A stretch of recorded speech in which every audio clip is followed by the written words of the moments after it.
Avery, do you wanna alternate and do the intro? Because we're the only ones who haven't done it. So I'll say welcome. You say two. I'll say real. You say in. Okay. Alright, okay.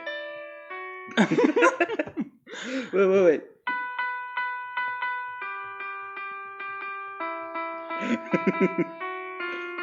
Oh, thank you, Alex. No. Thank you. That was a great Our life. intro's messed up. That was supposed to be like the team, but it's okay. Yeah. Okay, anyway. That's nice. Anyway, welcome back. No, Sorry. No. Welcome. Wait. Oh, let's all do it. Okay. Welcome Back. To Reeled. in. I'm.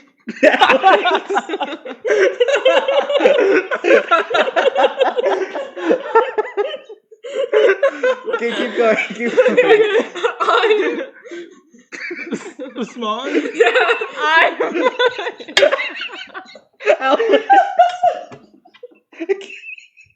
There you go.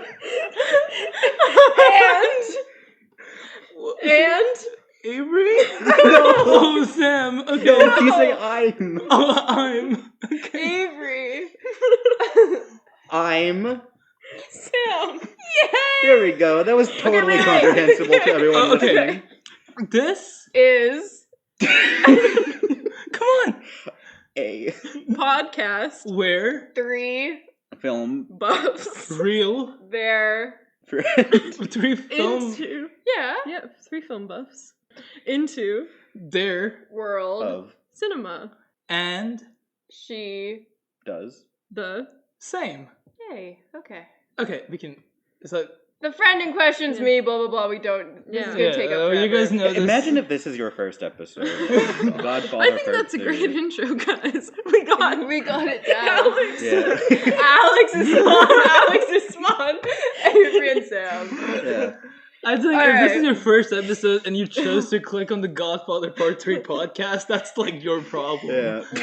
I'm You know what? sorry. A lot of people Honestly, just want to that- know our opinions. That on this movie. intro, I had a stomachache before we started recording something. It's healed gone it? now. So All true. you needed was. All you laughter. needed was a laugh. It's like the Beatles once said. All you need is What did So true. They did say that. Oh, It's my favorite God. John song. Lemon. Okay. Anyways, today Paul we're McCarthy. doing. Okay. Today's very special. Mm-hmm. We are concluding our series, our trilogy of The Godfather and Toy Story. Yes. Bingo star. Oh my god. George Harrington. So obviously this week we're talking about Godfather Part 3 and Toy Story Part 3. Yep. No, to Toy wrap- Story 3. Toy Story 3 to Toy wrap Story Part up 3. We to should call wrap it that. up this whole month and trilogy You look bald. thing that we've been Sorry. trying. That's I crazy. shaved my head. That's that's like begonia look. That's fire. Thanks. If Okay. only they could see what you're talking about. Yeah, oh, Yeah. This is You guys Yeah. will never know. Yeah. Yeah. I saw Maybe Emma Avery Stone. did shave her head. You I would saw never begonia Emma Stone. know. Yes. Anyway, That's okay. so true. Can we talk Good about job. Begonia instead of Godfather No, Part 3? so No, we're gonna I talk didn't see about it, and I'm seeing it 2 days from now. So We can still talk about it. Okay. No. Well, let's talk about The Godfather Part 3. So this is Part 3 Yeah. in the series of The Godfather. I don't know why I said that. This might just be the first time that Avery's pick is the better Yeah. movie. of the Right. two. I was We'll gonna see. Not to say- jump the gun too much. I was gonna say I feel like this is gonna be the first time that the first movie that we talk about is just. I mean, I don't know Avery's opinion on this. It's really But, bad. I'm like we don't have to I know sugarcoat that this. me, Alex, and Usman, we all kind of agreed that it's not. Yeah, It's let's bad. just rip the Band-Aid off Wait. now. This movie Yeah. fucking sucks. It's awful. a really Did bad you all film. see it prior? Yes, I did. I Prior, did. like Prior to this episode? no. I mean, I Oh, saw it okay. like this morning. Yeah. Yeah. That's Okay, what no, you I meant No, like before, yeah. this podcast. Yeah. Well, Like, yeah, then we wouldn't be recording it. why are you doing What? this? No, Why? have This you is seen a the movie terrible bit. before? Are you being dumb Like, or are you doing a was bit this your right first now? time watching it? Yeah. Okay. Okay. Okay, that's all she's asking. No, she said something else. No, she didn't. No, that's what she's Fuck asking. you, man. Fuck you. This was not my first time seeing it. I saw Yeah. all three for the first time like 4 years ago, maybe.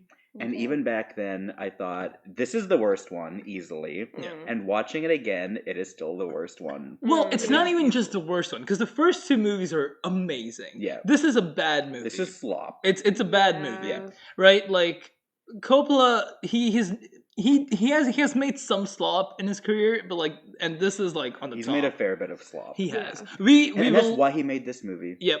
That is why he made this movie. We're gonna talk about Coppola in a bit. Well, maybe this is just where we start, like some backstory on the movie. I feel like we've skipped over like the director's role in both of these movies. You don't know much about Francis Ford Coppola, I assume. You watched the last like 20 minutes of Megalopolis with us. I did. That's by the same director. Okay. Yeah, he also, I don't imagine you've seen it, but he did Apocalypse Now, which you may have heard of. Do you know like that a war movie? film. Oh, never mind. Then. No? I thought there's a TV show that's kind of called something like that. Like There's Apocalypse or something there's like a movie he did, Dracula. You might have heard of that. Bram Stoker's Dracula. Yeah. It has Keanu in it. He's awful in that movie. Oh, I've heard of that movie. Yeah. I haven't seen it, but I'm aware. You of would it. recognize things from Apocalypse Now. It's a very famous movie. Especially the soundtrack, I think. The whole like documentary episode of Community when they were making the commercial, and the dean like he has like the black ash and he's like putting it on his face and he's like covering himself in like the ash of the diploma he burns up. That's Apocalypse Now. That's what Brando does in that movie. Cool. One of the biggest lines in the movie, like, I love the smell of napalm in the morning. That's like one of the most iconic lines. It's been referenced like a million times. She knows what like I love the smell of blank in the morning. That's like what the saying is. Oh, you know. I mean, maybe, but you maybe probably for me, have. I was just like, oh, they sure, like yeah. Well, Coppola is a great director, and he's been known to go through like hell for every single movie he makes for some reason. Yeah. Like every single movie he makes is a struggle. And I was watching like some interviews from him recently, and the way he describes filmmaking is so interesting. The way he describes filmmaking is like you're on like a railroad track, and there's like a train coming at you at full speed, and you have to run as fast as you can. That's how he describes making a film, and that's so different to how like other people describe it. Like you look at like how Lynch describes making a film, or like how Scorsese describes it. Coppola, it's almost as if he doesn't want to be making the film. It's as if someone's chaining him to the track and he's forced to run for his life. But it's weird.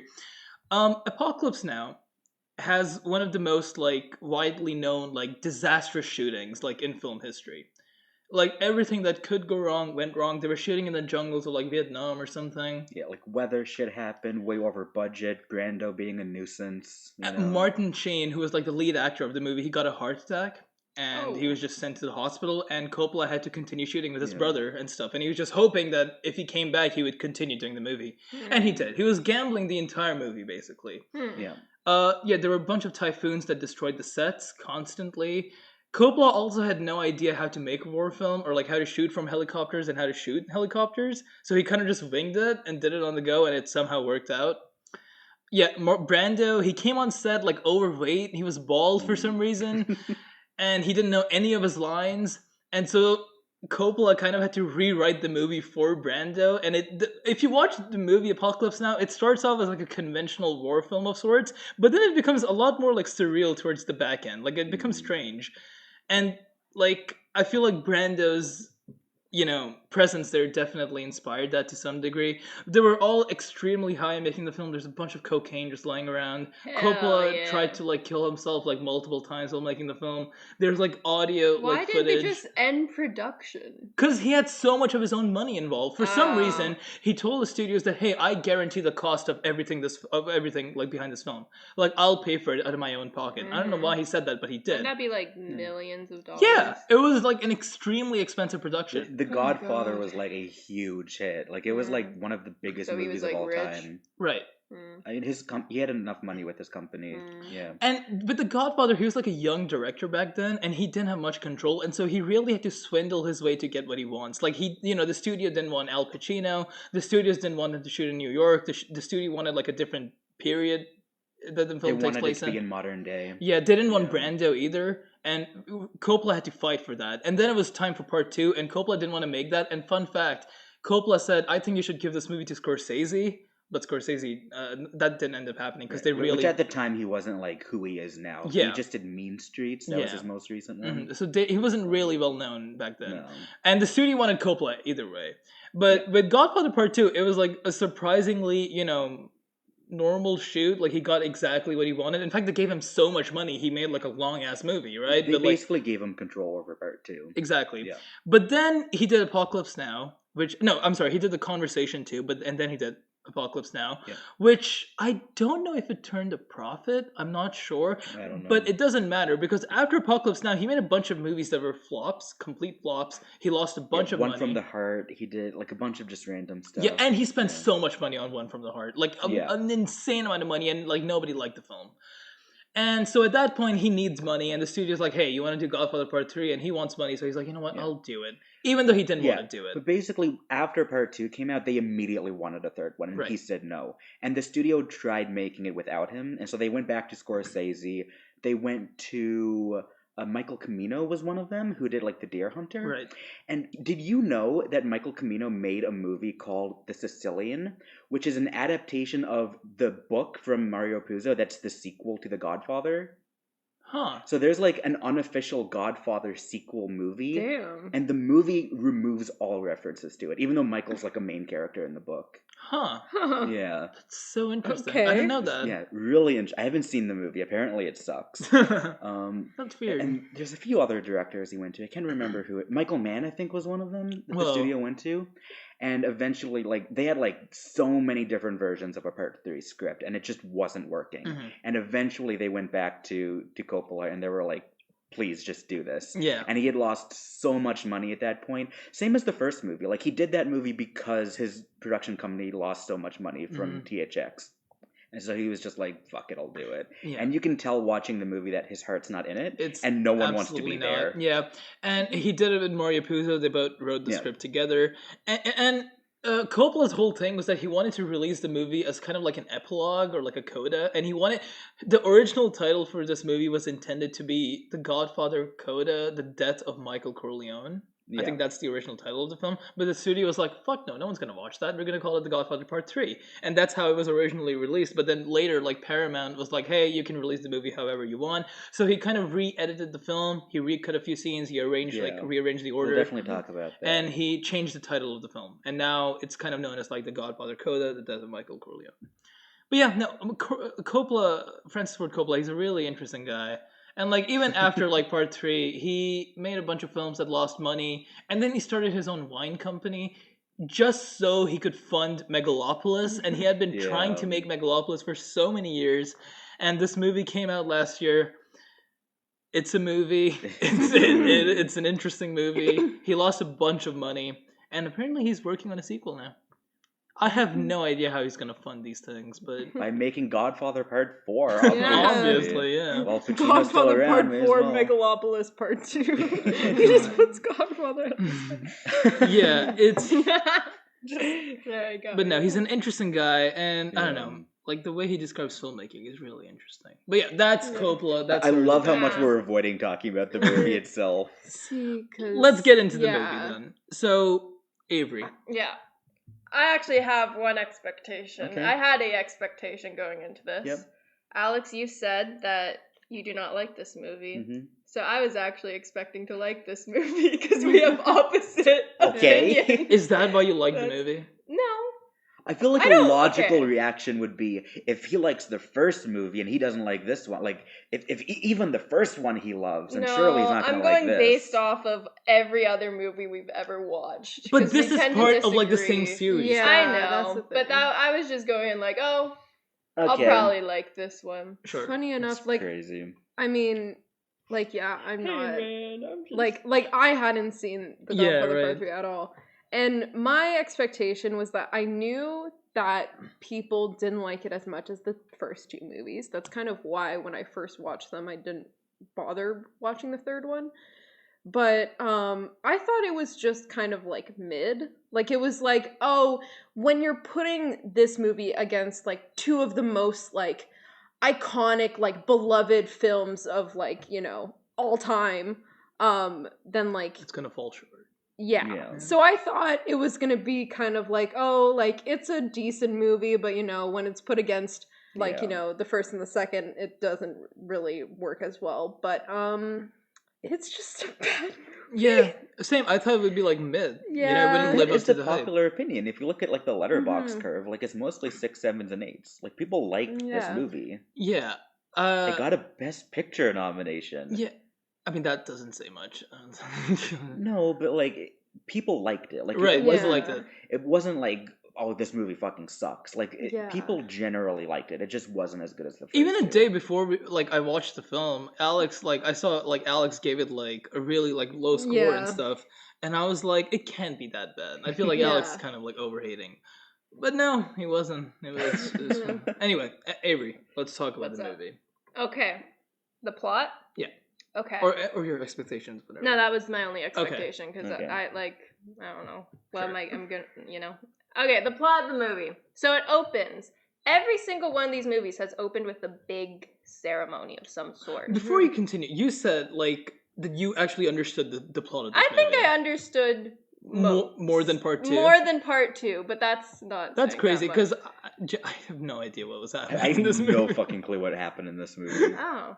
Yeah. Well, maybe I did understand. No, I mean, in my head, I was you were just more engrosed by it. Maybe. The reason I didn't understand the movie was because I was just zoning out because it was so fucking boring. I didn't care about anything that was happening. So.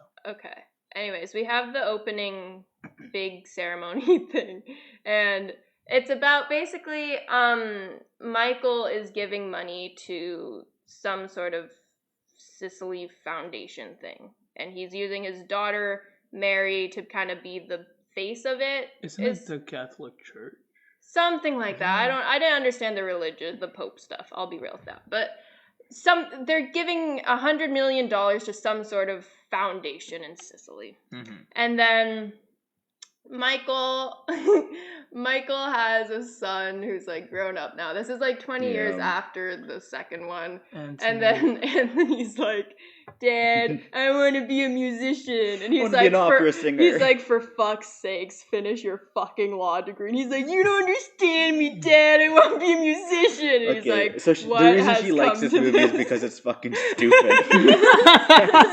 And she's like, yeah. Normally the past 2 episodes when she talks like this about the movies, it's like, oh, that's so fucked up. These are like good movies, but this is justified. I think you should continue, please. And then he's like, okay. And then Mary, who's, I don't know how old she is. Anyway, she like goes up to her. No one knows. She unclear. She goes up to her cousin and she's like, hey, cuz, remember me? And he's like, no, who the fuck are you? What did you think of the incest in this movie? I'll get to that. Okay. And then he's like, who the fuck are you? And she's like, you may not remember me. Last time you saw me, I was 8 and you were 15. But, like, we're cousins. You want to kiss me? It's not just incest. It's age gap incest. That's true. 7 years. I love this because this is how real people have conversations. Yeah. The last time I saw you, you were 15. I was 8. Also, you're my cousin, by the way. And you're really hot. Yeah. She was like, what? Give me a kiss? You've kissed all our other family or something like that. Yeah. Anyway, so that's, like, the main opening thing.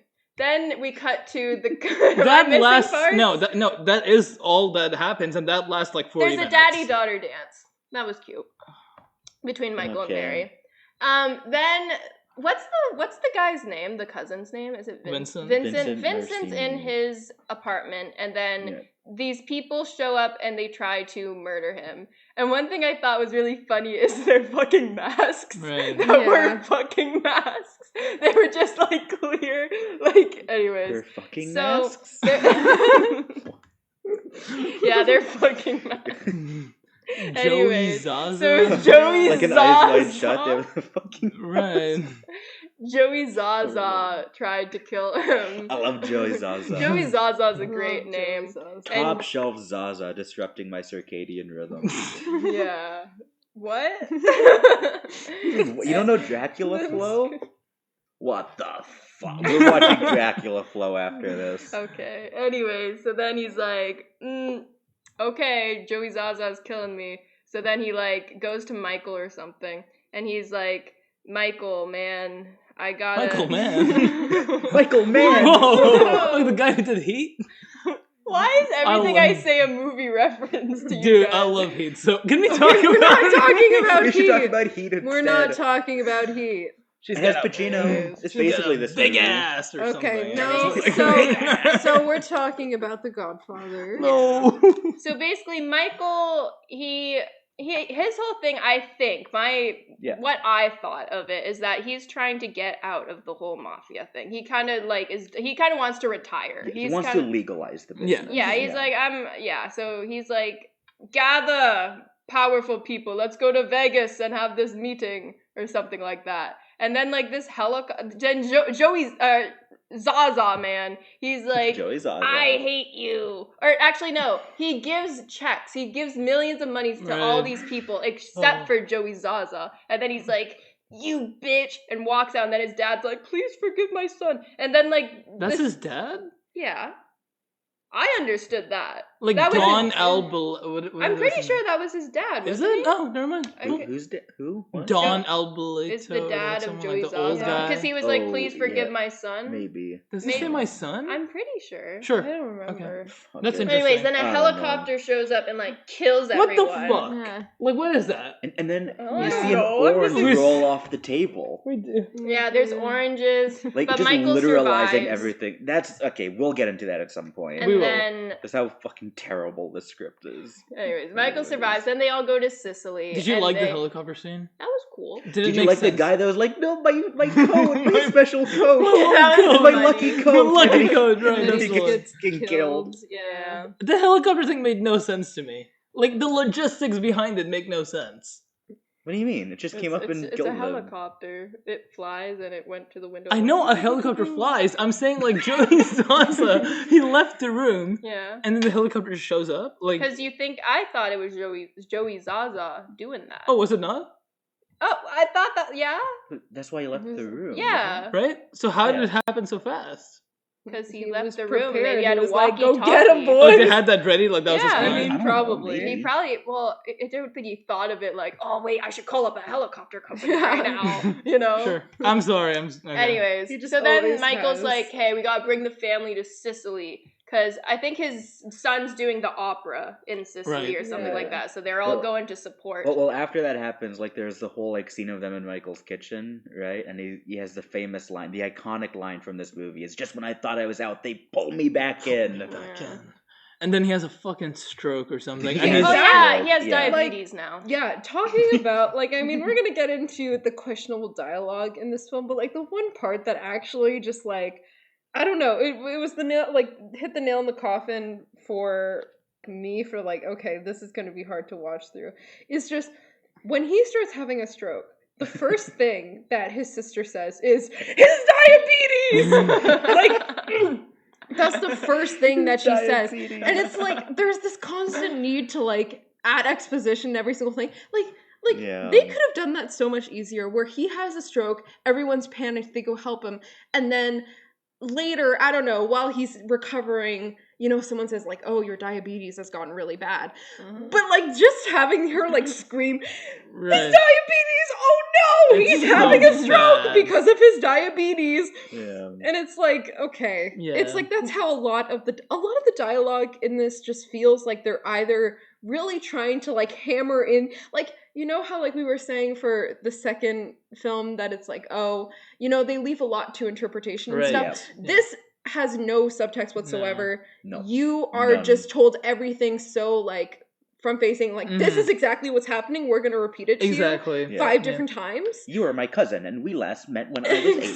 Exactly. Like I was saying, like there's never a point in either movies where it's like, okay, so this is what's happening right now. Yeah. Even if you're like completely lost in this movie, every 5 minutes, every it's like 5 seconds. Okay, so and I still don't know what's happening. I still don't know what's happening. And it also feels like not every single line, but like so many lines are like while they were writing the script, they're like, oh, this is gonna be like a big line that's like quotable, where it's like, oh, like, I don't know. There's one about like don't hate your enemies too much, like. Oh yeah, something like that. There was one where Michael's talking to Mary, and he's like, "You can't date him. He's your first cousin." And she's like, "That means I loved him first." Oh, what the yeah. fuck does that mean? What does that even mean? That's a great line. There's so many that's so of good. these, like, you know, these lines that are supposed to be super, like, punchy and, like, whoa. But it's like... No, they're not. No. And yeah, they just need to stop.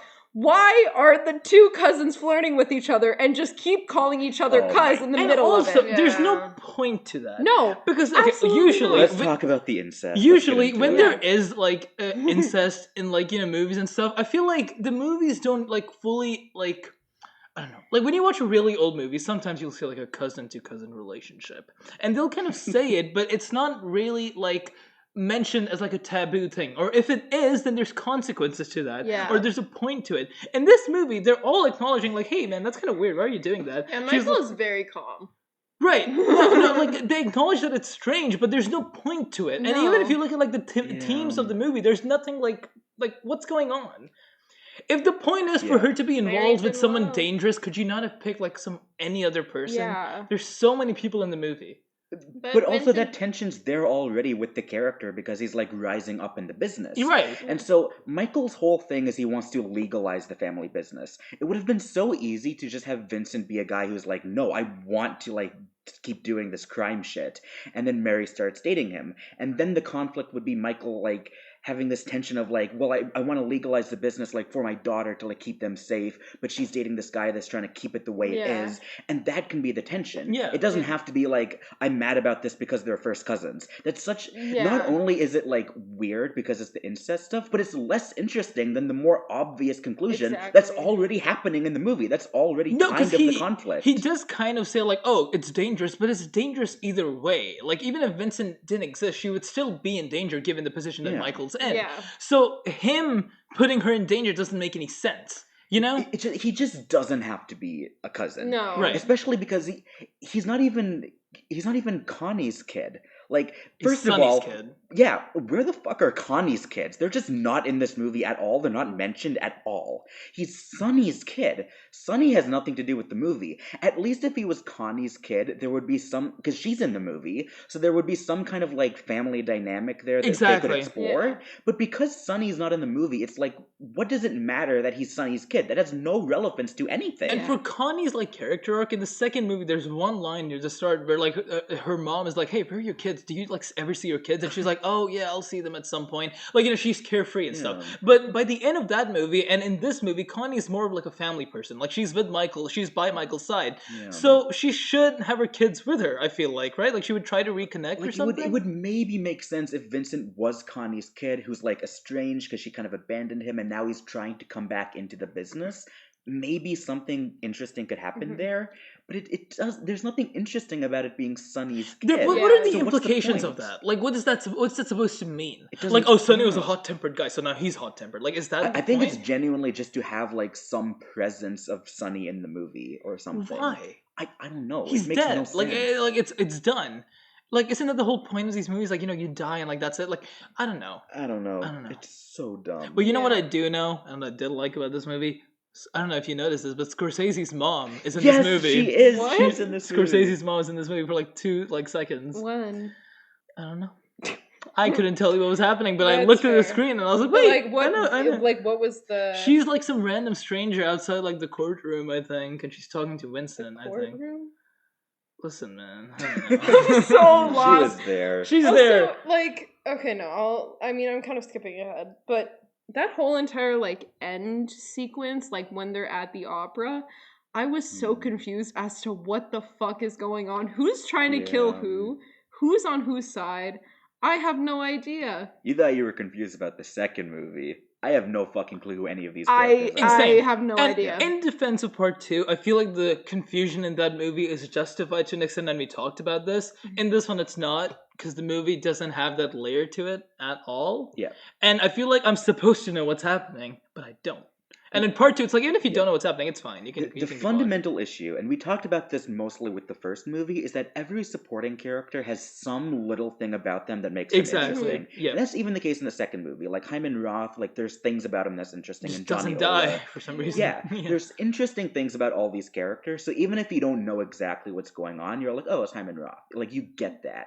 With this movie, like all the supporting cast, they're so bland. There's nothing it's about just any names. of them. It's just exactly. a bunch of old guys. Like Joey's also. What's like the thing that sets him apart? There's nothing about him that's like unique. And in the first movie, you have like Sollozzo, right? Like he's like in the drug business. That's interesting. That sets him apart. In this movie, Joey, like he isn't doing anything. What's he doing in this movie? He tries to kill Michael. Why? Like what's his whole thing? Like what's his whole thing? You know, he wants to take over. I don't know. That's not how that works, though. It's not kind of like I kill you and I take over your family because it's a family. I take over the business.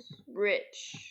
I don't think. Sure. I don't know. Whatever. But the worst example is the lawyer character that's obviously supposed to be Tom from the first two movies. And Duvall didn't come back because they weren't offering him as much money as he wanted. And everyone shit on him at the time because they were like, oh, you're letting money get in the way of being in Godfather 3. But it's like everyone else was doing it for money. Like, even no one wanted to be Coppola there. was doing it for exactly. money. Pacino also, like, it doesn't matter. So it's fine that he's not back, but they replaced him with a character that's basically him, but without any of the like relationship dynamics that make that character interesting. It would have been better if they just didn't have like that person. Yeah. And there's just a throwaway line about, oh, he died a few months ago. Yeah, I love how like they just like skip over that. And it's like, oh no, your dad was cool, I guess. Right. Now he's this new guy. And his son is now like a priest, I think, or something. Sure. And there's like something about like the acting in this film. Oh my god. Like okay, Al Pacino, he's so out of it. Al Pacino forgot who Michael was, I think. And people justify that by saying, oh no, Michael's old at this point, you know? But no, that's not Michael at all. It's and just I feel not. like, honestly, all of the characters just feel so, like, lifeless. Yeah, exactly. They all feel so lifeless. They feel like all of the things that, you know, like, made them, I guess, like, unique and, like, interesting to like, you know, watch in the first two movies are just like not there. Like it just feels like I don't know, it's just so like bland. It is.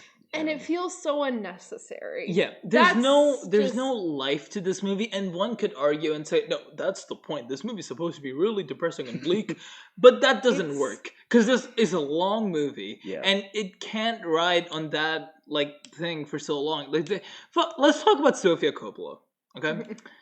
Yes. Let's talk about Sofia Coppola. Mary, yeah. What did you think of Mary, Avery? She was fine. What did you like? You know, her character and stuff. I the think acting it's weird and all that she wanted to fuck her cousin. Okay, but like, what about the valid. acting? The acting, it's okay. Did Not the greatest thing I've seen, not the worst. I thought. Do you know who it was that played her? Like the actress. Do you know who it is? I don't think so. This is Sofia Coppola. She's the daughter of Francis Ford Coppola, who obviously like he was accused of just like, oh, you're casting your daughter in this movie. Mm-hmm. There's so much lore about this. I have notes on this. By the way, Sophia, she directed a bunch of movies. You might have seen maybe like she directed the Bling Ring. Oh yeah, this is like cool. One of the only big movies she was in as an actress. Like she became a director. Yeah. She did the Bling Ring, Lost in Translation, The Virgin Suicides, Priscilla, right? You saw that with Hayden Christensen in it. What? Hayden Christensen is in it. Yeah. And I didn't see Priscilla, so no. Oh, The Virgin Suicides. Oh, Virgin Suicides. Wait. Hold on. He's in. Yeah, I was gonna comment under your review being like, you saw Hayden Christensen movie. Hayden Christensen is in The Virgin Suicides? Yes, have you seen Virgin Suicides? I saw it a while She did Mary Antoinette.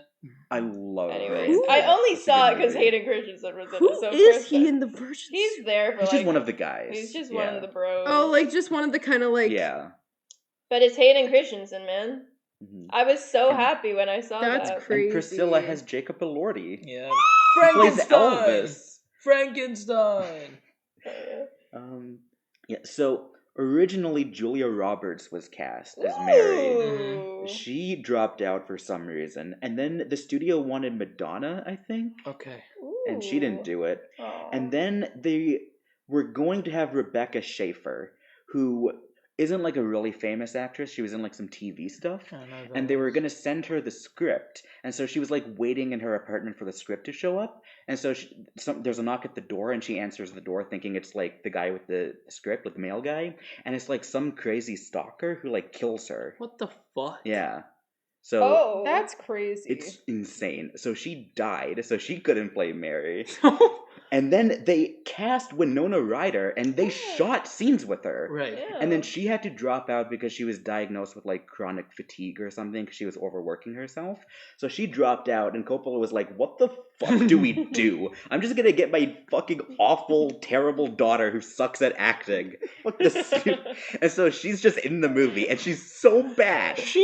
And I love Sofia Coppola. She's a great director, right. but she's so bad in this, and it's not her fault. That bad. No. Bad. It's not her fault. She's not an actress. All respect, like I respect her movies. I love her. I love a lot of her movies. Right. I respect that she like did this as a favor for her dad, and he was out of options. But I get it. She is so bad. She's like mind-numbingly bad. Like she's exceptional. Think she was like that bad. It's not like a terrible. No, I think it's terrible. She cannot deliver a single line to save her life. Her expressions are dead. She doesn't like. Oh my god. Yeah. When she like dies, that just doesn't. Oh my god. Okay, I will say the dialogue isn't doing her any favors. No, that's but fair. Even with that, her acting is so bad. Yeah. Like her death scene is fucking awful. Bad. She delivers.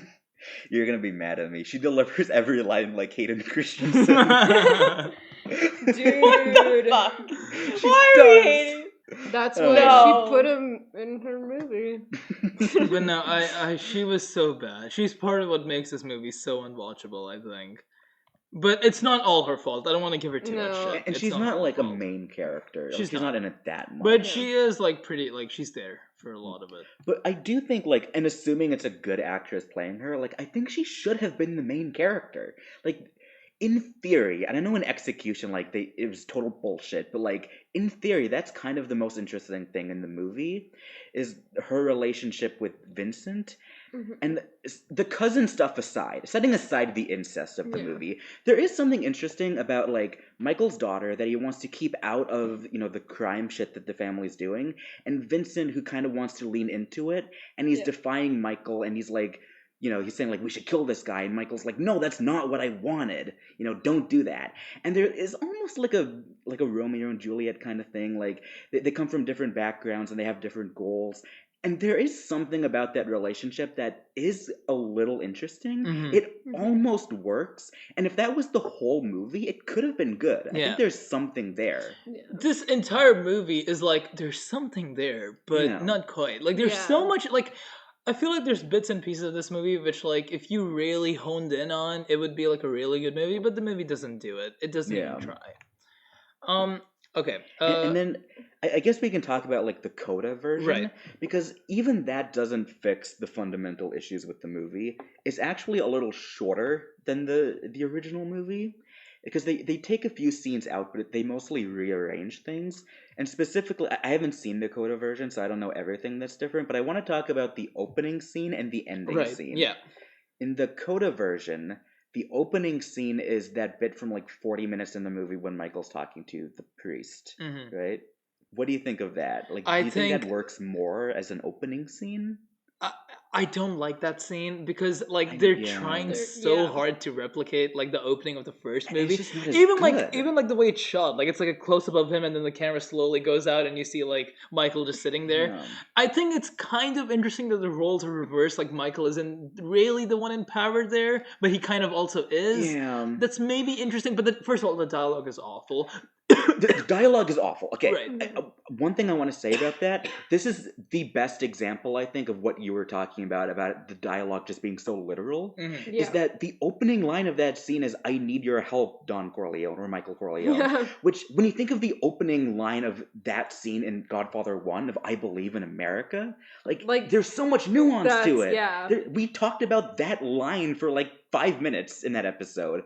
Like, it's so literal in this movie. Yeah. It sucks. It's so bad. It's so bad. And oh my god. They're like, I kind of get, I do get what the conversation is about. Like, the priest is saying that, the prayers won't pay off the debt we have. I feel like there's a better way to, like, put that conversation into words that isn't so, like, spoon-fed to the audience. Yeah. Well, like, I feel like one of the things that, like, I appreciate the most about the first film is just, like, how much nuance there is in every single piece of dialogue. And not only that, but it feels more realistic. Yeah. Like, yes, there are some moments where it's like, oh, this is a movie moment, But, like, every single line of, like, dialogue in this film, like, in part 3, just feels so scripted. It feels so scripted. It doesn't feel real. It doesn't feel like these are actual words coming out of the characters' The acting plays a part in that. Yeah. And also, now that I'm thinking about it, I feel like this opening makes no sense, to be like a pivotal scene, because isn't the whole point of the movie that, Michael doesn't care about this shit anymore and he wants to, like, legitimize, I guess he is legitimizing the business, but the point is that he cares more about his family now than any business. So this being the opening is kind of strange. And also, the ending scene is different. The end. Let's just jump to the ending. We've been talking about this for a while. What do you think of the final scene? Well, okay, maybe before the final scene. Let's talk about... The death? Yeah, let's talk about the death. That was really sad. Yeah. I actually found that really sad. And here's a technical thing that I noticed that was like, that was good. Mm-hmm. When Mary dies, she gets shot, and then Michael starts screaming, and then they, like, don't show his scream, or like he like the cuts out, but like it's silent, and then the scream comes in. I was like, that was good. No, I took note of that. Is that like I don't think the scream's cut out. I think he just doesn't scream. He's sitting there screaming, but you don't hear the audio. Yeah. Is he? He sat there, his mouth, he's like, no, I know his mouth is open. I thought it was like a weird thing of like, his mouth is open, but he's not yelling. No, he's like yelling. He cuts the audio, and then it comes back. I was like, oh. Okay, that's cool then. I was like, I felt something there. I will say, I think that kind of works for me. I do like that ending. I think it's interesting. The whole, like, dying for the sins of the father or whatever. I think that's interesting. It is interesting. And that is the death of Michael Corleone. Yep. That's like the final nail in the coffin. Mm-hmm. I actually, I've read some really cool reviews about this film, and a lot of them talk about that scene, and it's kind of like, that scream. You're right, the scream is really impactful. It's a really good scream. Yeah. And people say, like, that scream is when Michael finally grieved, like, Apollonia from the first movie for the first time. Because he has never allowed himself to grieve, right? And so he finally does that with that scream, and he grieves everything else too. Like, that is truly where he dies. Yeah. So I think it is like an impactful ending. Even if the rest of the movie is complete bullshit, that ending still works with the context of the first two films. And then connecting that to the final scene of the movie. Right. I assume you watched like the original version. And do you remember what happens at the very end? He's like sitting alone. Like he falls out of the chair and dies. He's holding an orange. Yep. Fucking whatever. So stupid. The orange falls out of his hand. In the Coda version, he's sitting in the chair and the movie just ends. It's exactly like the ending of part 2. Yeah. He doesn't die. And that's the version. The version where he doesn't die is the one that's called The Death of Michael Corleone. I think that's the most interesting thing about any version of this movie. Yeah. It's a metaphorical death. That's interesting. I like that. And it's circling back to Coppola. Coppola justified the ending of the original version of this film by saying that there's dogs around him when Michael dies and when he falls off the chair. And he said that to him, Michael died a dog's death. Like, he died like a dog with no one around him, no nothing. Like, he just completely worthless at the end. That's the way Coppola described it. But then when he recut the movie, Michael never dies. So I feel like Coppola's perspective on Michael has also changed throughout the years. Or maybe he was just, saying some bullshit in that interview. I don't know. Who knows? But it is interesting. I think the ending where he doesn't fall off works better. Yeah. Because, that scream is pretty cool. And I also just think, like, that ending feels personal to Coppola. I don't know if you know that, like, the whole story of, like, how his son was killed in, like, some boating accident or something. Actually, like, around the time that they made this movie. And so he was kind of thinking about the concept of, like, a parent losing their child. Like, that was something he was ruminating on. So there is like a personal aspect to it. And I think, like, as much as I hate so much of this movie, I think the ending does kind of work. And most of the emotion comes from that ending. And if Mary was, like, a more significant character and better written and more interesting, that ending would be, like, incredible. Yeah. But the whole movie before it just sucks. My problem is that I realize that everything I like about this movie comes from the first two movies. Comes with that in mind. Yeah. And if you remove them, this movie doesn't work at all. This movie's incomprehensible. It is incomprehensible. Look, here, I respect the idea of having an epilogue to part 2. That's fine. right? But it doesn't need to be this long and this stupid. Like this entire like Joey Zaza bullshit doesn't need to be in there because it doesn't mean anything. And it just repeats a lot of the stuff from the first two movies anyway. anyway. It repeats everything. Like, it feels like, honestly, like I honestly don't really see a need to have an epilogue. No. Like, I think the way it ends in 2 is perfect. Like, those two together work so well. And I feel like you can kind of assume how it's going to go for Michael after this. Yeah. Like, you know, he just, like, got his brother killed, you know, and he's just sitting there.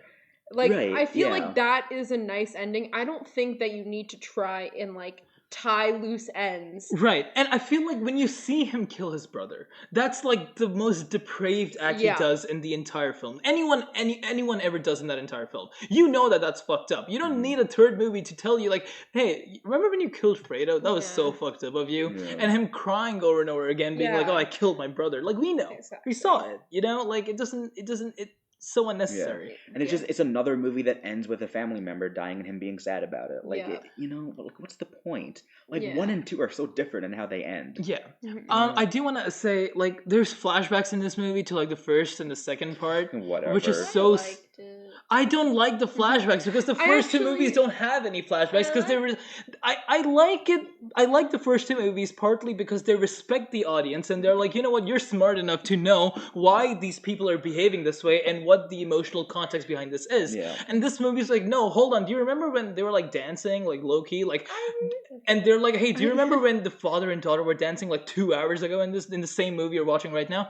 I just don't think that works for me personally. I don't hate that. I think it's.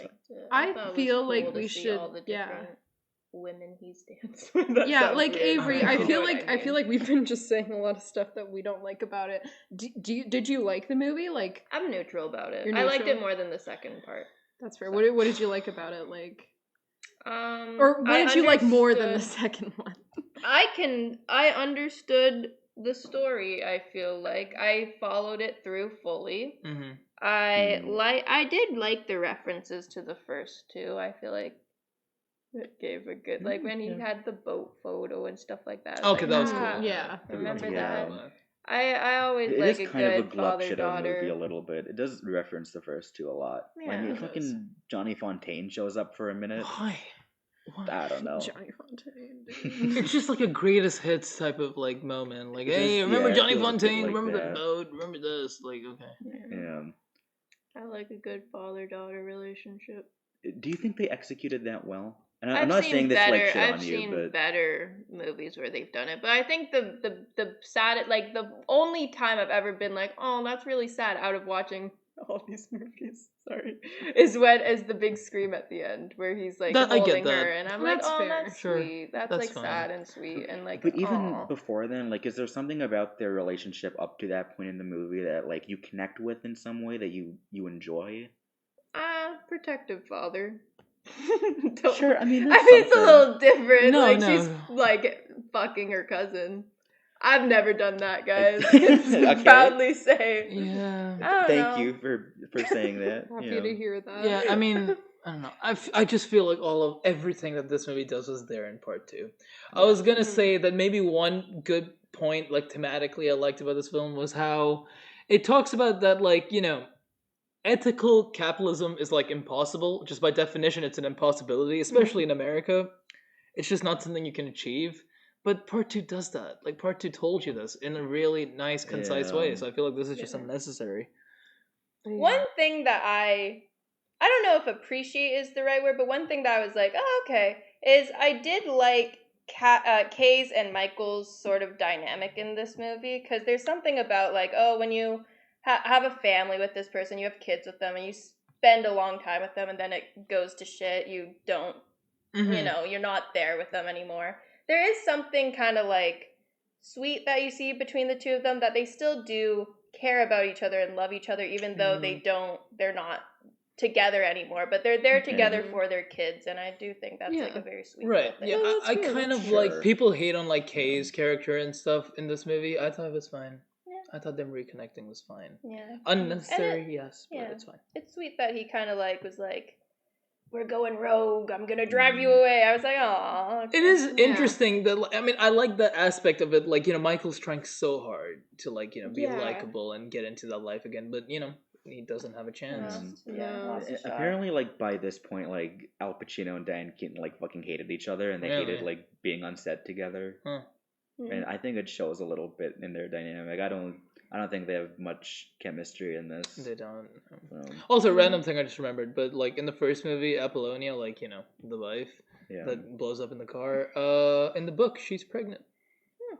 Oh, actually? Yep. Wait. Oh, she dies pregnant. Yep. Interesting.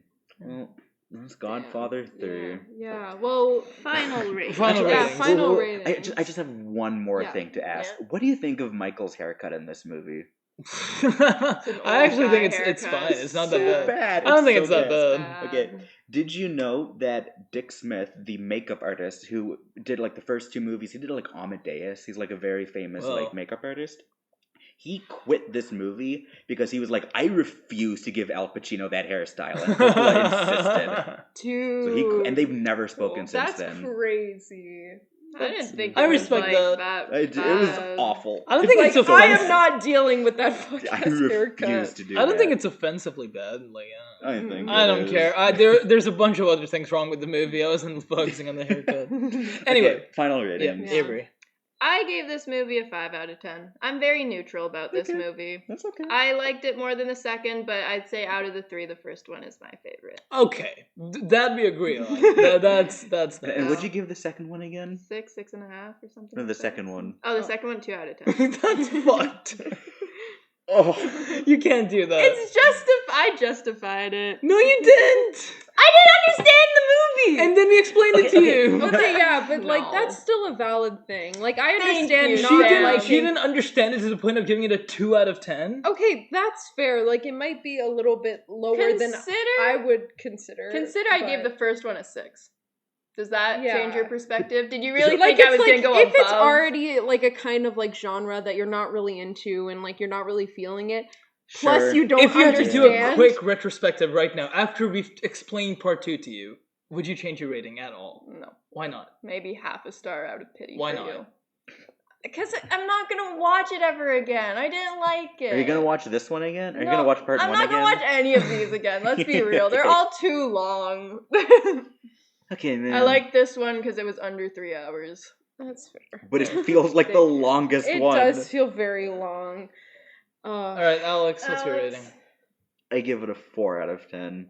I rated this higher than you? Yeah. Oh, okay. This is the first time, the quote-unquote cinephile pick for the episode. I think you gave the highest score out of all of us. I think so, which is crazy. Yeah. It's great. I gave it a 4 out of... And I don't even know why it's that high, to be completly honest. But I gave it a 4 out of 10. I also give it a 4 out of 10. It's the dialogue for me. It's the dialogue. Yeah. That is the big thing. And I mean also just the random incest plot. But it's just the dialogue especially just bothers me so much that it was unbearable to sit through. I couldn't do it. It's you do not have to tell me what's happening every single millisecond. And then also, not tell me anything at all. And still not make sense. Yeah, you're saying so many words right now. I don't understand any of them. Coppola is so lucky that the first 2 films are, a singular story and self-contained. Yeah. Because if, God forbid, they depended on this movie, fuck me. I gave this a 3.5 to a 4. I'm gonna give it a 3.5. It was a 4. I'm gonna give it a 3.5. Fuck this movie. I just don't like it. It's pissing me off just thinking about it. I do think the best thing about it is the fact that you can just ignore it completely. You can. Yeah. That's great. Yeah. Actually, maybe 3.5 is a bit harsh. I don't know. I don't care. My rating is I don't care. I'm not rating this movie. I like the cinematography for the most part. Whatever. There's things about it that are kind of not terrible. The first 2 movies have such a good, visual, distinct look to them. Yeah. And then this one, they forgot. They kind of just forgot. He forgot how to make a movie for some reason. You know what else is interesting is this came out the same year as Goodfellas, which is an actual masterpiece. Good. As far as You know, Avery, you say you don't like gangster movies. I think you'd really like. You would love Goodfellas. My parents love that movie. It's such an accessible movie. It doesn't. It's less than 2 hours long. It is the opposite of The Godfather. It's like fun and fast paced and exciting, and they have like how pop long songs. is it? Like 2.5 hours. Maybe sure. Let me check. It just so good. It doesn't stop for a second. It's so fucking good. Well, make me watch it for the podcast. We need to do a Scorsese movie. 2 hours and 25 minutes. That's not that bad. I can handle that. Yeah. It's gonna fly by. You'll see. Okay. But yeah, I don't rate this movie. That's my rating. Well, bad movie. We can now transition to a movie that everyone here likes. The real a movie film that's slightly better. Fuck you, Alex! This is one of the best movies I've ever seen. Toy Story 3. This movie is my childhood. I love this movie. It makes me cry. It does. I was actually thinking earlier today, this might have been the first movie I ever saw in theaters ever. That's crazy. Yeah. Possibly the same for me. Yeah. Woohoo! Let's go. No, but my story's a bit different. Alright, go for I it. went with my parents to watch this movie. We saw the opening like 20 minutes, and then my parents started arguing, and so we had to leave. No! I never saw it. No. But then I went home, and my mom was like, "I'm so sorry about that. You can watch it at home." I was like, "Okay." So yeah, shout out. Thanks for that. But you know, I cried at the theaters. Really? Yeah. I don't think I've ever watched this movie and not cried. How old were you when you saw it in theaters? When it came out. Yeah, so 6, 2010 7, is when it came out. 6. Really? Yeah. I did not see it in theaters. Aww. I would have been 9 when it came out.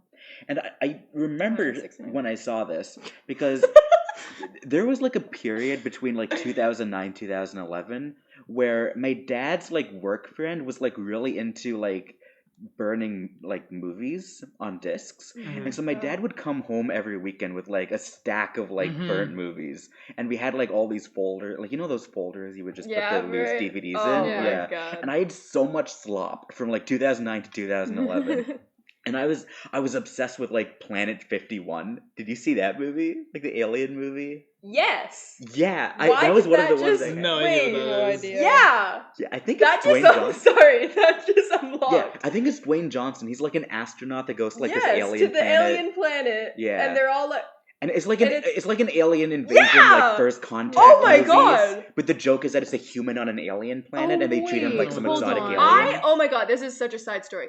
I had a sleepover with my friend Alyssa growing up, and she showed me this movie. She was like, "Avery, this is the best movie. This is my favorite movie." And I was like, "No, I want to watch Ratatouille. This is real." And then, but then she was like, "No, we're watching this movie." And then we watched it.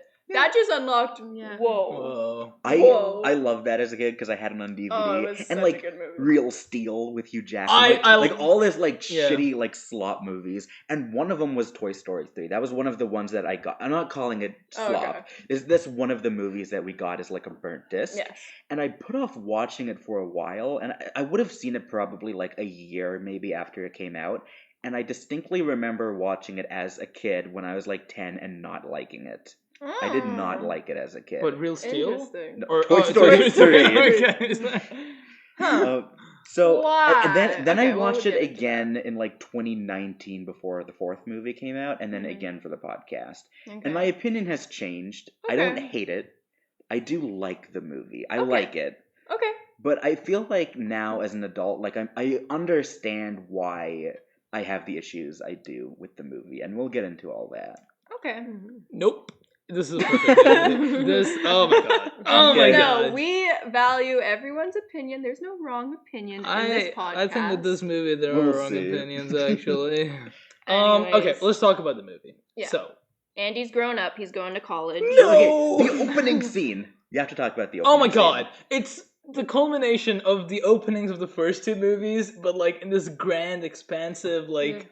And I don't fucking like it. It's bad. What do you mean it's bad?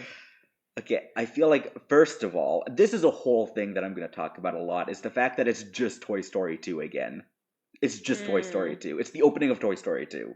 It just is. Well, when he gets because he's playing with the toys like as a kid. Like the opening, you mean? Yeah, but it's still like a big set piece of like, oh, it's the toys on this, they're doing a thing. It's the opening of both those movies put together. That's the point. No, man. Yes, it is. No, it's just a rehash. It's not a rehash. It's like.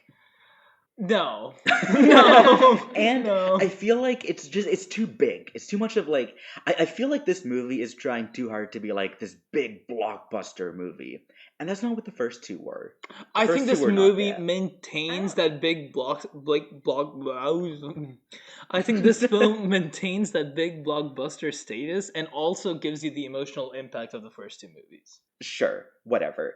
I don't think this kind of style works for Toy Story. It's literally called Toy Story. It's in the name. That it's just some like story about some toys and they go on like a little adventure. Also, you do realize that's like in Andy's mind. Like that's his imagination, like, conjuring that. No, I know. But I'm saying that I feel like this franchise shouldn't be like this big like blockbuster kind of thing. And I feel like it's not just in the openings, all throughout the movie. I feel like it's a bit too big. And we'll get into that, especially with like the prison break stuff, because that's when I actually have a big issue with the movie. Okay, sure. But I feel like the opening scene is just a bad omen. It's not a bad scene, but it represents a lot of the issues I have with the movie, where it feels like a rehash and it feels like it's too big. I understand the rest of the movie feeling like a rehash and repeating the themes of Toy Story 2 and 1. Maybe 2 mainly. But I think it builds upon that. Because now it's happening to like Woody and it's kind of happening to Jessie again.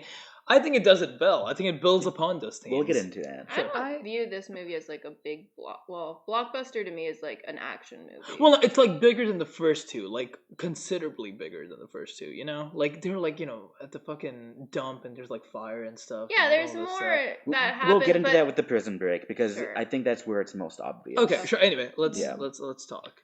So then, moving through the movie.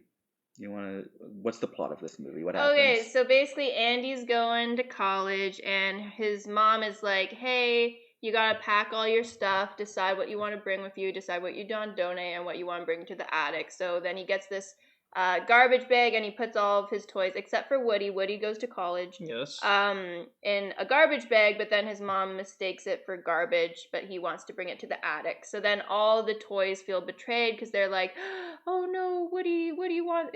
We're junk. He doesn't want us.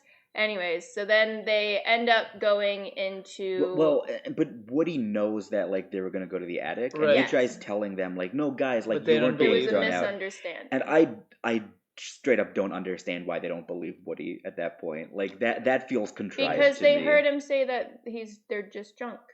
Or they heard him, like, Andy puts them in a trash bag, he calls them junk. Yeah.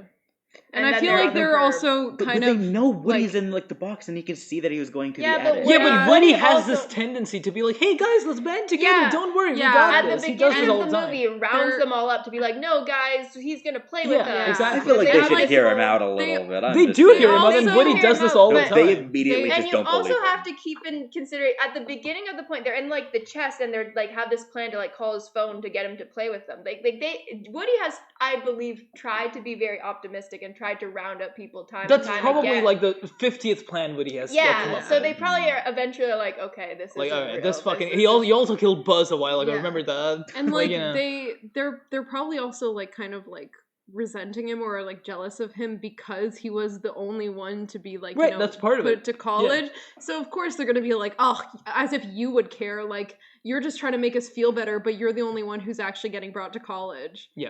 So I feel Mr. Potato Head is also like, okay, college boy and stuff like that. Like, there is resentment and there's also like, it's Woody being Woody. Yeah. Right? I think that makes sense. I just feel like it's a little too contrived. That the whole thing hinges on them just choosing not to believe him. I think also they're now going to daycare where they're like, oh, we will get played with a bunch of other kids. They've been wanting and they prefer being played with than just sitting up in an attic. Yeah. Right?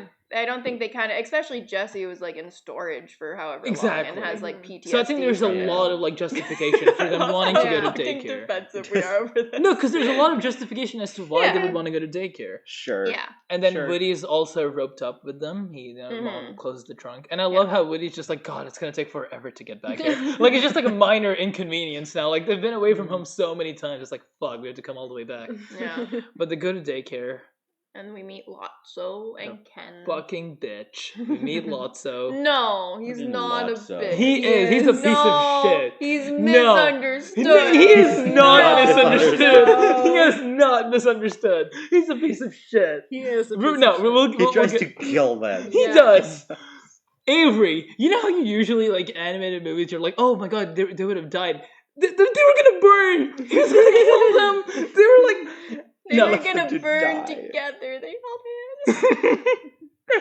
Lotso! Because they were holding hands, that means Lotso really wasn't a bad guy. Fuck that. We're gonna jump at everyone's seen this movie. You guys all know the plot of Toy Story 3. No, we're not gonna get into that now. No, there's so much movie to talk about. Fine. Lotso is not misunderstood. Yeah. That's I all. have something that, okay, I'm trying to remember if you told me this or if my friend told me this. I think my friend told me this. But there's something about, like, when we get to, like, that entire scene, just remind me if I forget. But I have something, like, Your friend said something. A theory Cool. about it. Anyways, sorry. Continue. So they get to the daycare, and Lotso shows up with his gang. I don't know all the other toy names, but Ken and Baby. Big Baby. Baby.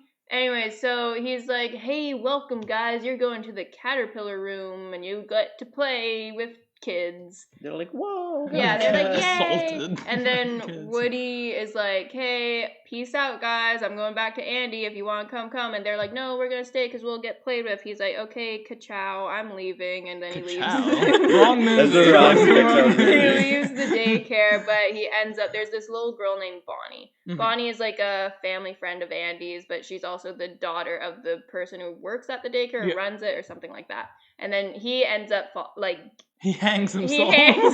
He does. And there's a reference to Mission Impossible, right? Yeah. What? When he comes down He he's comes like, down and he's gliding like that. over. Yeah. Mission Okay. Impossible Right. 1. I yeah. guess, sure. It's just like the Godfather too. Yeah. Okay, man. And then Bonnie takes Woody home and starts playing with him. And can I just say, okay, has anyone here seen Gravity Falls? Or Yeah. the fucking voice actress in Gravity is Falls. so Sarah Lynn in BoJack Horseman. She's She's Bob in everything. Burger. Yeah. Bob Bob Burger. Burger.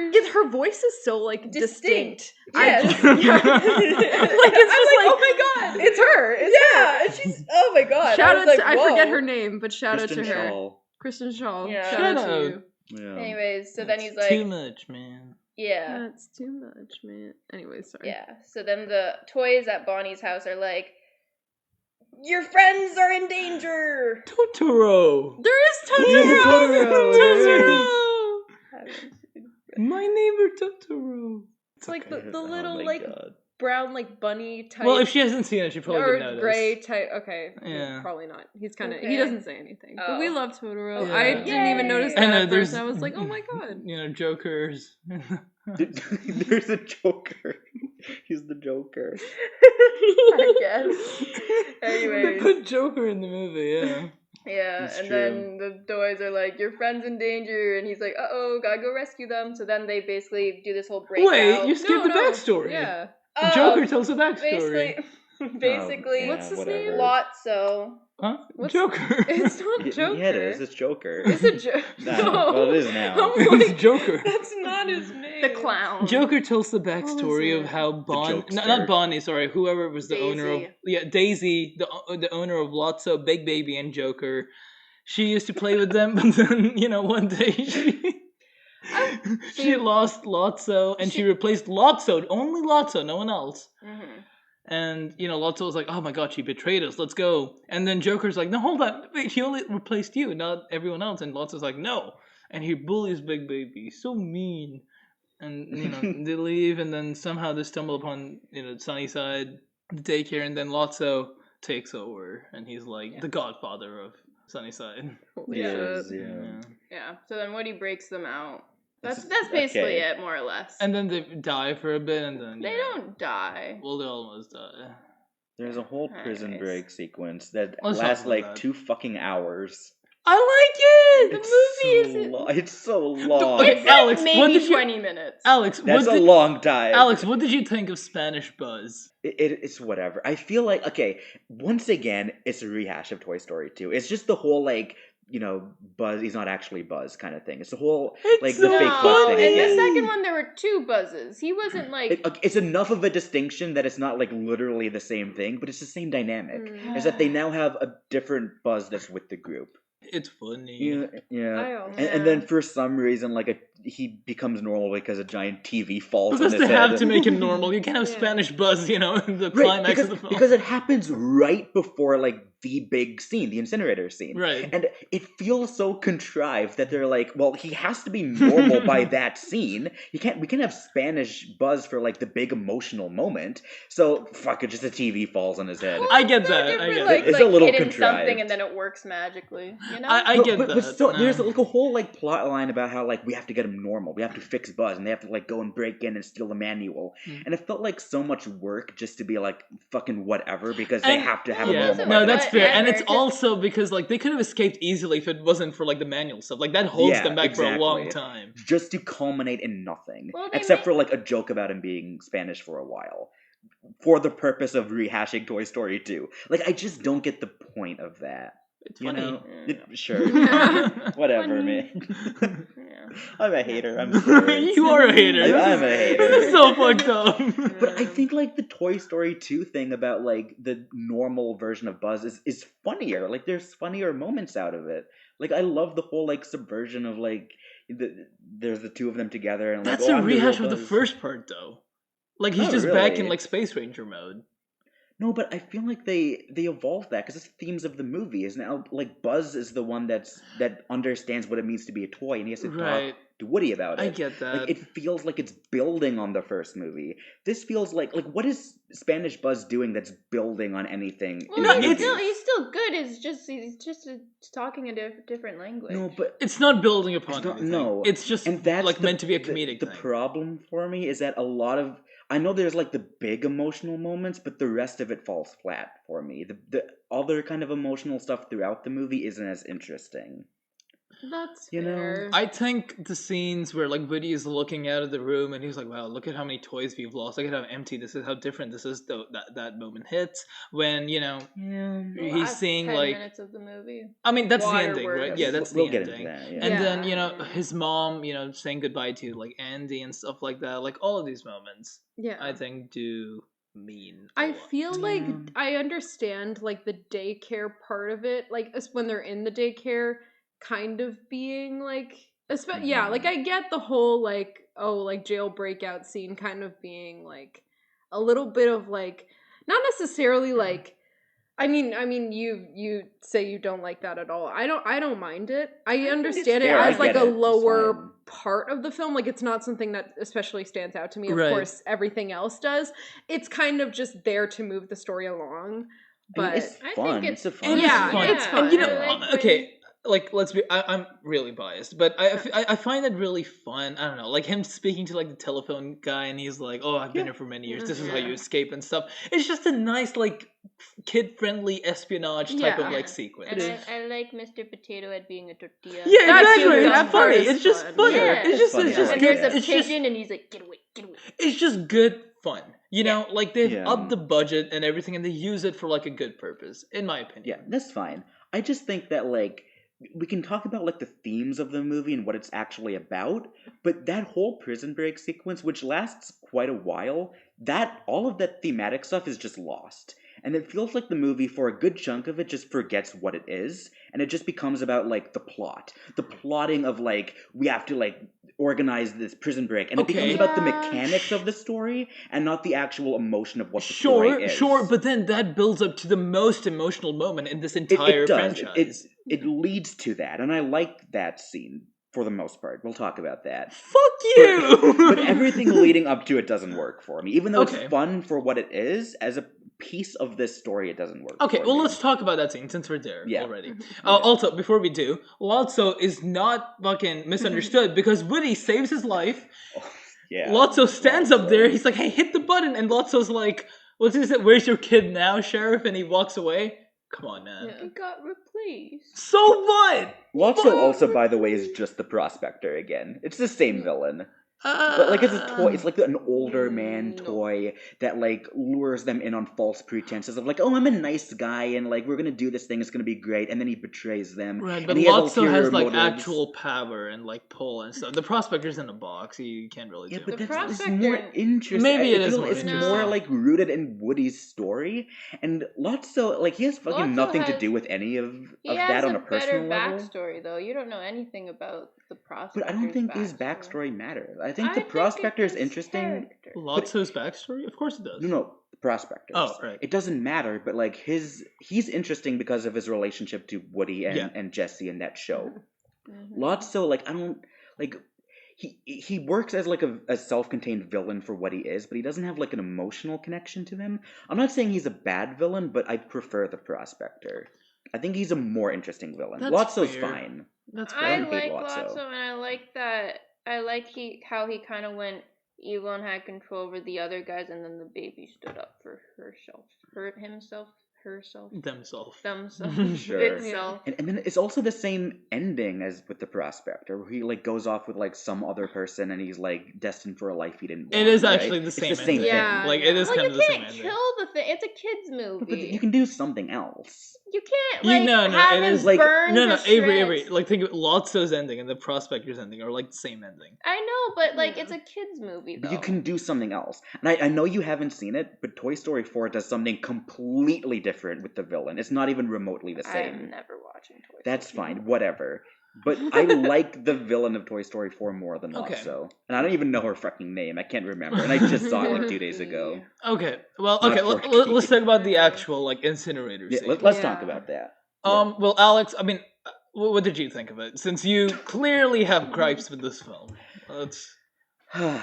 You guys talk about it first. Well, I think putting all biases aside, that's such an incredibly like emotionally impactful moment, I think. Mm-hmm. I think the first two movies are like building up to this like aspect of like, hey, the toys are the real family, you know, like we need to stick together and stuff. Yeah. So is this movie, and that like moment is a perfect culmination of that. Like the toys accept the fact that they're gonna die, and they're like, okay, let's just hold hands together and die together. That's fucking insane to put like in a kids movie, I think. Yeah. I feel like I want to get your thoughts on this. I feel like that would work more in Toy Story 2, because that movie is more explicitly about the idea of like toys being broken, right? When Woody loses his arm, that's more of like a thematic thread in that movie. But this isn't about the toys being broken. No, but the whole point of the scene is like it's so sad that like they're gonna die. Right. And I feel like that just isn't like a theme in the movie, but it is a theme in the second movie. Yes, Avery, you have your hand up. I have a counter. Okay. It isn't like, oh, they're dying or whatnot. It's the fact that they're no longer going to be played with Andy, and that they're going to go into this other period of their life where they're not going to be happy, and they have to come to terms with that. And I think that's more what it's about. They're not like dying, but you know, they're just like, okay, our glory days are done. In the incinerator. What I get out of that scene is that, look, there's a difference between being broken and dying. Okay, I think, you know, when you're broken, it's a different type of emotion attached to that. But then you get, like, thrown out. It results in, like, them going in the incinerator, right? They get thrown in the trash. I don't think that's what the implication is with them being broken. I think that's completely something else. No, I think that's what Toy Story 2 is about. Like, because I think of, like, Toy Story 2, because all the broken, wheezy toy is, like, just shelved. Right? That's not the same as being like thrown out and burned to death. Look, the emotional impact of being broken is different to like when like life is at stake, right? Like when you're about to die, right? I feel like when in the incinerator scene, when they're about to die, it becomes more about like, where's your family? Who do you cling on to in this moment? Who do you love in this moment? You know? No, I do. And that's where the family of the toys comes in. I just don't know about like them actually dying in this scene. I feel like I don't want to call it emotionally manipulative. I feel like that's harsh. I don't think that's what it's doing, but I feel like it's just not the most like resonant thing for me, because it doesn't feel like the movie's about them dying.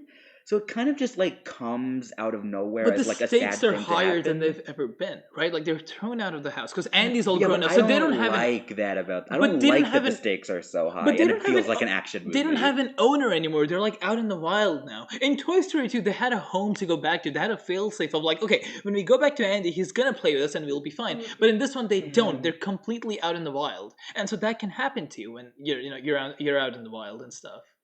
But I feel like the emotional part of that is that isolation of them being alone and not having that home. And that's an extreme example of that. Them burning in an incinerator? Like faced them with being death. alone and clinging on to each other in their last moments. I get it. It's just it doesn't really hit for me. I don't know. I don't think the movie really leads up to that point in a way that works. I think me. your main gripe with that scene comes from your gripe with the rest of the film, which is that you think it's too big, right? Like you think the stakes are too high for your liking. It's a bit much. I mean, that's fair. I don't feel the same way. I think the stakes are fair. high. I think it is a much bigger film, but not in a negative way. I think it works fine. I think it's positive. I think it's good. I get that. I think Toy Story 2 is the perfect balance of that, where it's bigger than the first movie. There's more set pieces and like higher stakes, but 3 just feels like a bit too much, and not just because it's bigger, but because it's bigger to the point where like it distracts from the movie. Like with the prison break scene, I feel like that just goes on too long, and it loses what the movie's about. And then with this scene, like I get what you're saying, and there's that element of like them being together in their final moments. That I get that works. It just doesn't feel like a culmination of anything that the movie's actually about, aside from like how they are together. I mean, I get it. Like I get why everyone loves that scene. I get it. It didn't make me cry. I'm sorry. I didn't cry at that scene. No? Well, no. It's The scene you ending. cry at is the ending of the movie. Oh my god. But We'll get there. Before we move on, there was just this thing that my friend brought up. This is the thing I mentioned before. And like I don't know how whether I necessarily believe this, but like my friend was talking, like I was talking about how we were doing this after I had just like rewatched Toy Story 3, and he was telling me about this like I guess like video theory that he watched about it, and it was how like in the first movie, like you know how when Sid like explodes all of the toys into multiple pieces, they like kind of turn into new things, right? They're still alive even though they exploded. And so I guess there's like this theory about like how the toys aren't just like alive just because you know they're still together. It's by the like children's happiness or something like that, or like the joy or whatever. And so like I guess there's this theory that like even if they did get incinerated, that they would still be alive, but just in many, many pieces. Which I don't know how much I like, you know. Okay, that's kind of like a Pixar theory, like the toys can't die or something, right? Yeah, like that the toys can't die, which is really depressing to think, because imagine if you're just a bunch like just mangled and shit. I mean, think about like Mr. Potato Head, like the mechanics of how he becomes he can just like become Mr. fucking whatever he Tortilla. It's like what kills a toy? You know, like if he puts the pieces like on the ground, can he just become the earth? Yeah. You know? Like I feel like are toys like immortal? I mean, because that's a serious thing. Like, are the toys You're walking on the ground? He's just like, hey. Yeah. Like, what can't he turn himself into? Is it only potato-related products? Are the toys like immortal? Like, is that the implication of the movie? Because when they're like, "Oh, we're gonna go up in the attic," or is it gonna be in the attic like forever, like for the rest of their lives? Right. Like, well, they did have a nice line that was like, "Oh, maybe one day Andy will have kids, and then they'll." Right, but that's like 20 years in the future. So, like, what's like the lifespan of these toys?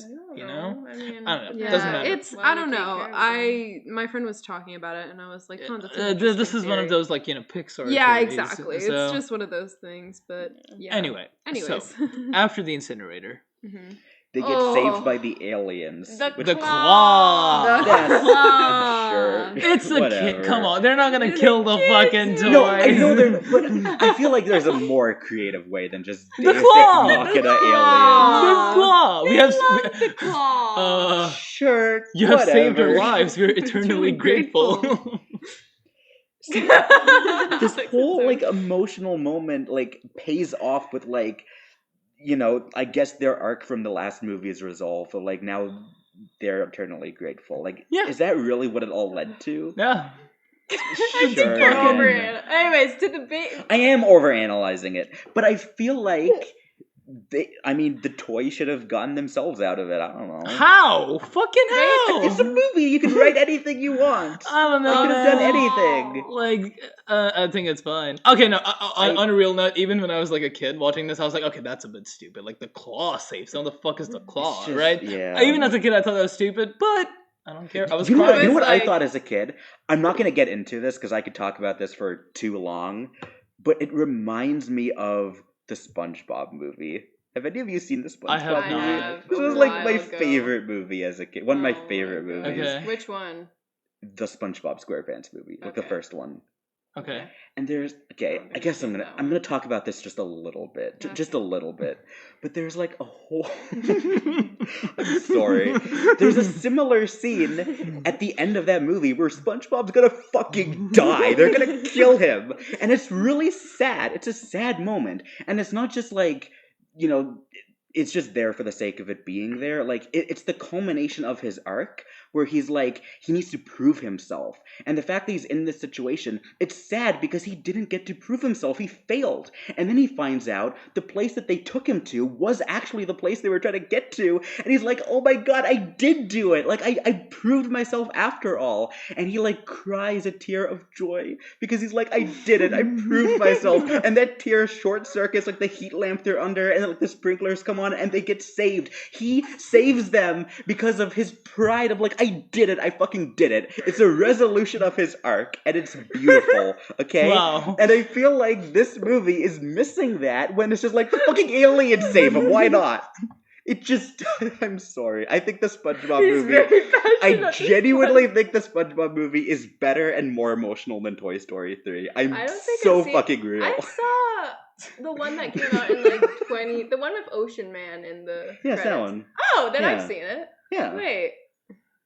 It's been a while. Like King Neptune comes because Plankton stole his crown and he uses it as Shell City. It's been a while. We're gonna talk about the SpongeBob movie on the podcast. Fuck that it. Can be. That could be like the reverse. Yeah. I haven't seen the SpongeBob movie, but the way you describe it with the passion you have, it's so good. It's one of the best kids movies. Toy Story 3. I respect it. Okay. Okay. Let's get to the emotional climax. Where the waterworks start, unless if you have no soul.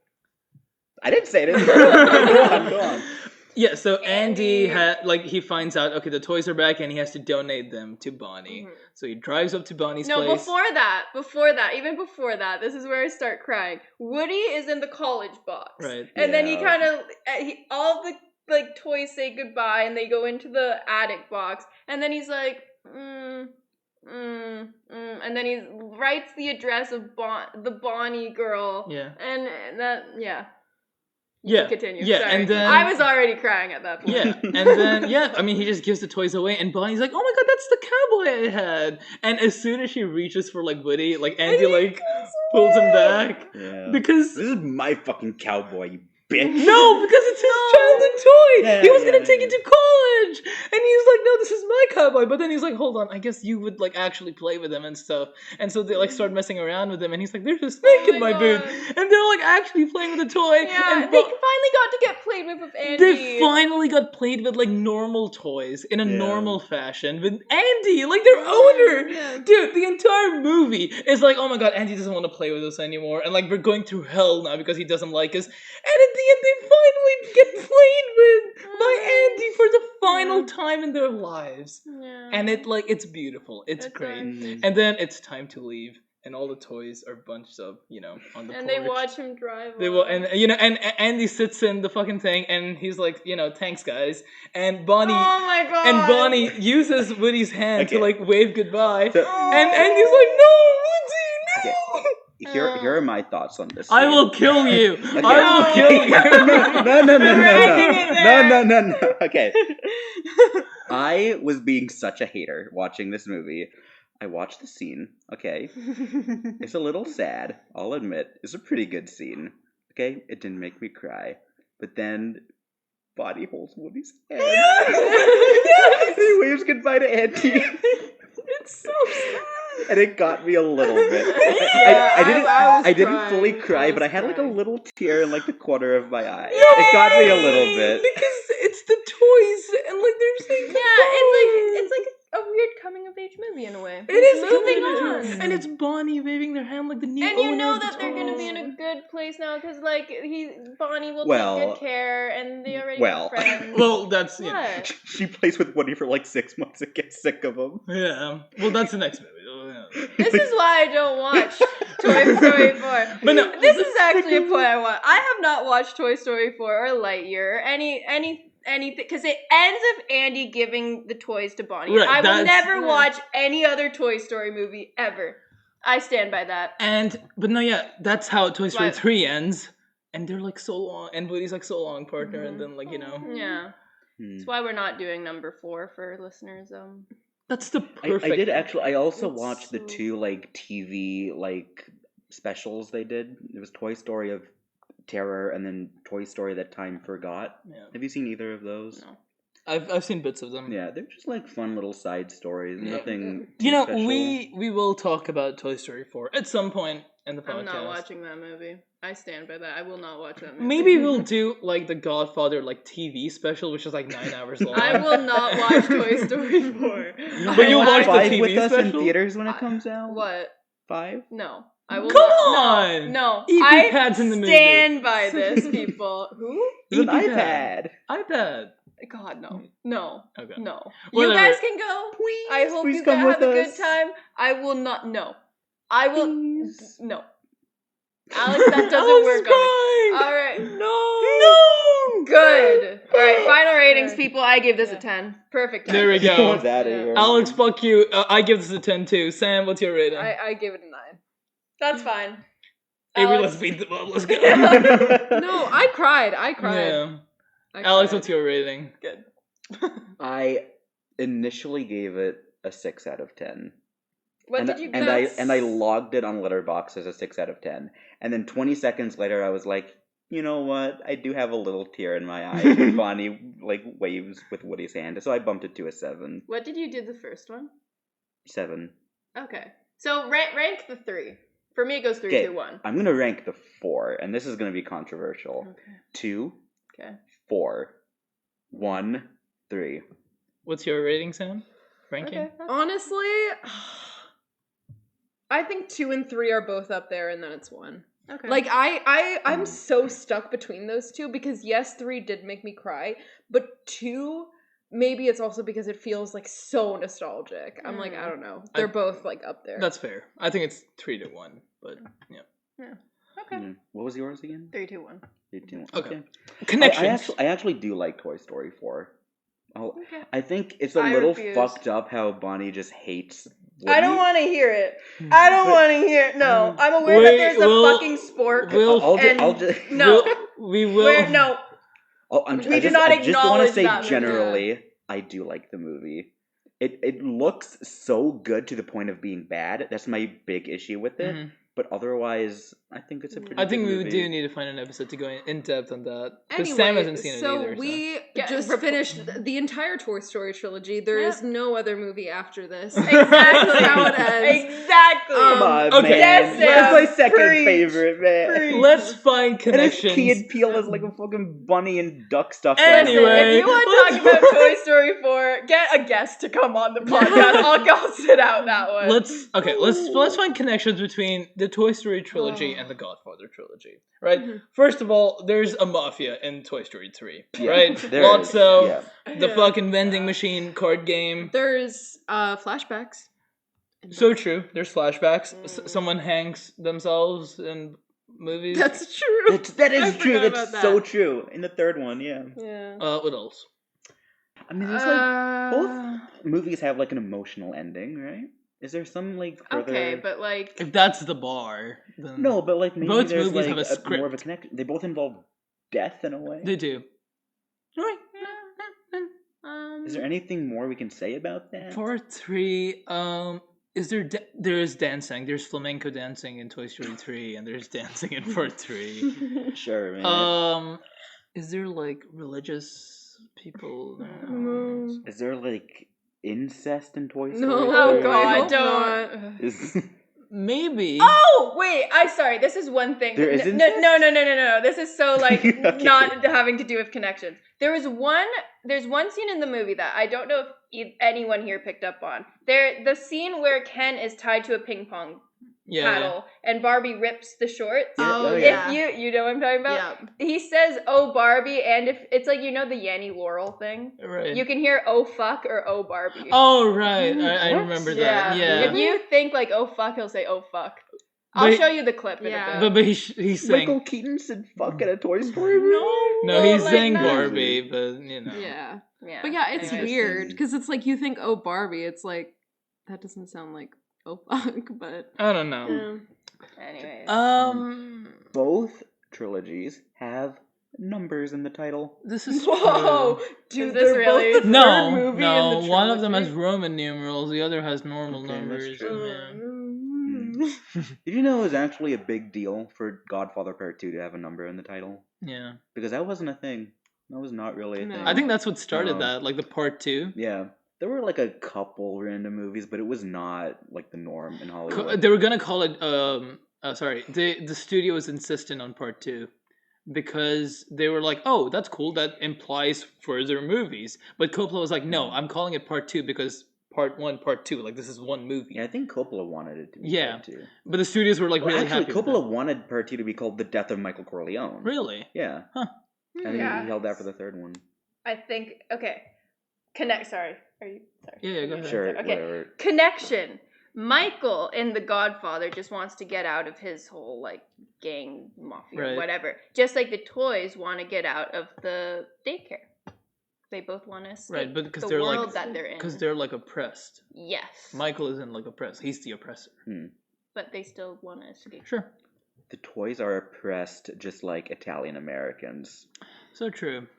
Yeah, the toys are Italian. Basically. Maybe the toys are.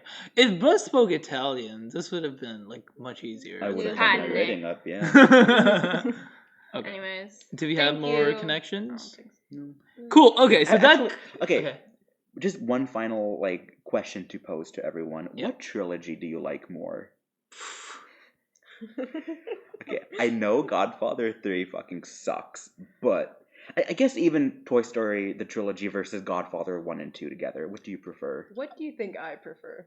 Well, I know what you think. It's difficult. I actually have no idea because it's like, see, because the thing about The Godfather is that, like, I said this in the first one. Like, I gave that movie a 10 out of 10. It's a like amazing film. But I think the issue is that I don't have that much connection to the movie. Like, it's like I can appreciate You're not a mafia member? No, I'm not. I can appreciate like the movie for what it is. Yeah. And I have no issue with it. I was invested and stuff.